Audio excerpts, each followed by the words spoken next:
வருஷமா இது வந்து 2014ஆம் ஆண்டு வந்து தான் இருந்தார். நாங்கள் நீங்கள் பார்க்குற சின்ன பிள்ளைகள் எல்லாரும் வந்து இப்போ எங்களோட படித்து வந்துருக்கீங்க. ஆரம்பத்தில் அதையில் வந்து கஷ்டம், அவங்க படிக்கிறது கஷ்டம் என்று சொல்லித்தான் எல்லோரும் பின்னடிச்சது. இந்த முறை வந்ததுக்கு பிறகு இவர் கற்கிற மாணவர்கள் மட்டும் இல்லை, இப்போ 700க்கு மேலே இப்போ சார் அவருடைய வழிநடத்தல அவரே இந்த கற்க நிறைய எப்படி கற்பிக்கிறதுன்னு சொல்லி ஆசிரியர்களை உருவாக்குறார். அதே தான் இப்போ இவையிலும் படித்து முடிச்சு இப்போ 2014ஆம் ஆண்டுலேருந்து படித்து முடித்தவையில் இப்போ ஆசிரியர்கள் ஆகிருக்கணும் முடிச்சு போட்டு அதுக்கு பிறகு சார் இந்த பயிற்சியை எடுத்துக்கொண்டு அவை படிக்கணும். நானும் சார் பயிற்சி எடுத்து தான் கற்கிறேன். இப்போ 700 ஆசிரியர்களுக்கு மேலே உலக எல்லா இடத்துல இருந்து 700 ஆசிரியர்களுக்கு மேலே உருவாக்கியிருக்கார். அதே நேரம் இப்பவும் 50 பேர் இந்தியாவிலேருந்தே 50 பேர் படிச்சு கொண்டிருக்கணும் சார்.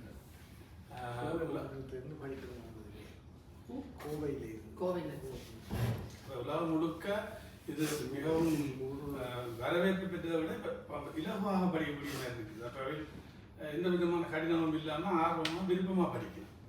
அப்போ இதுதான் எங்களோட படிமுறை தமிழ்ந்த வரலாறு. நீங்கள் எங்களுக்கு இருக்கா ஏதாவது உங்களை இதில் வாழ்த்த வேணும்னு நான் கேட்டுக்கொள்கிறேன். நான் எப்போவுமே ரொம்ப மகிழ்ச்சி எனக்கு ராஜரத்னம் ஐயா வந்து சந்தித்தது வந்து இந்த கன்னடிய பயணத்தில் வந்து மிக முக்கியமான ஒரு நகர்வு. ஏன்னா இப்போ நான் முதல் நிகழ்ச்சி எனக்கு உலக தமிழ் சங்கத்தினுடைய துணைத் தலைவராகவும் இயக்குநராகவும் தமிழ்நாடு அரசு என்னை நியமிச்சிருக்கு.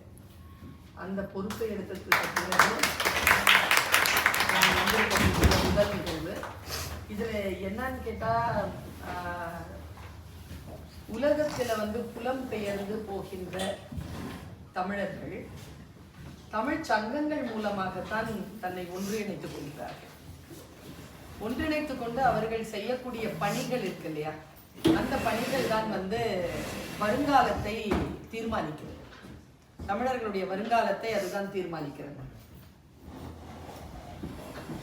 இந்த தமிழ் சங்கங்கள் வந்து தமிழர்களுடைய வருங்காலத்தை தமிழ் மொழி, பண்பாடு, கலை, இலக்கியம் எல்லாவற்றையும் வந்து அவர்களுக்கு அடுத்த தலைமுறைக்கு கொடுப்பதும் அல்லது வாழும் தலைமுறைக்கு அதை தக்க வைப்பதற்குமான முயற்சிகளில் ஈடுபடுறது தான் தமிழ் சங்கங்களுடைய மிக முக்கியமான நோக்கமாக இருக்கு. இப்போ எனக்கான பணி, அரசு கொடுத்திருக்கக்கூடிய பணி, இந்த உலக தமிழ் சங்கங்களை ஒரு குடையின் கீழ் கொண்டு வருவது.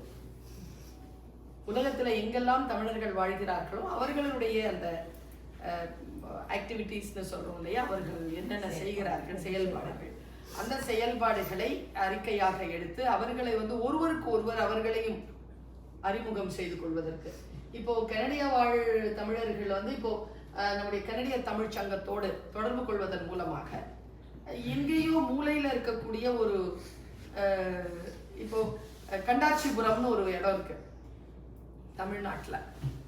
கண்டாச்சிபுரத்தில் ஒரு தமிழ் அமைப்பு இருக்கு. அந்த தமிழ் அமைப்பு 85 ஆண்டு காலமாக தமிழ் பணிகளை செஞ்சுக்கிட்டு இருக்கு. இப்போ கண்டாச்சிபுரத்தில் இருக்கக்கூடிய ஒரு தமிழ் அமைப்பை கனடிய தமிழ் சங்கத்தோடு என்னால் இணைச்சிட முடியும் இந்த பணியை சரியா செய்தார். அதனால் தமிழ்நாடு, இந்தியா, உலகம் இதில் இருக்கக்கூடிய எல்லோரையும் ஒருங்கிணைப்பதற்காகத்தான் எனக்கு இந்த பணி அளிக்கப்பட்டிருக்கு. அது ஏற்கனவே பல்வேறு நிலையில் தமிழ் சங்கத்தின் மூலமாக தமிழ் மொழி, பண்பாடு குறித்த பல செயற்திட்டங்களை முன்மொழிஞ்சிட்டு இருக்கக்கூடிய ராஜரத்னம் அவர்களுடைய சந்திப்பு வந்து எனக்கு மிக முக்கியமானதாக படுகிறது. நான் வந்து இந்த பிள்ளைகளுக்கு சொல்லக்கூடிய ஒன்று என்னன்னு சொன்னால், இலக்கியம் என்பது கலை சம்பந்தப்பட்டது, மொழி என்பது அறிவியல் சம்பந்தப்பட்டது. ஐயா வந்து மொழியியல் வல்லுனர். இவரை கேட்டால் பேசிக்கலாக அடிப்படையில் இவர் ஒரு அறிஞர், ஆய்வாளர், ரசிகர் இல்லை.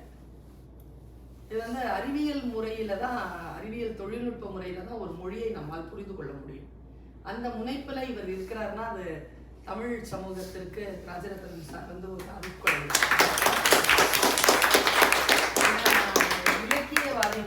இலக்கிய விற்பன்னர்களையும் ஆசிரியர்களாக கொண்டிருப்பது ஒரு வகை, மொழியியல் வல்லுநர்களையும் மொழியியல் ஆய்வாளர்களையும் ஆசிரியர்களாக கொண்டிருப்பது ஒரு வகை. நீங்க உலகளாவிய இருக்கக்கூடிய தமிழ்ச்சங்கங்கள் மூலமாக நடத்தப்படுகின்ற தமிழ் பள்ளிக்கூடங்களில் மொழியியல் ஆய்வறிஞர்கள் அந்த சங்கங்களை நடத்துவதில் இது கனடிய சங்கம், தமிழ்ச்சங்கம் ஒரு முன்னத்தி ஏற்படுத்த ஒரு சங்கமாக எனக்கு தோணுது. அதனால அவருக்கு என்னுடைய மனமார்ந்த வாழ்த்துக்கள்.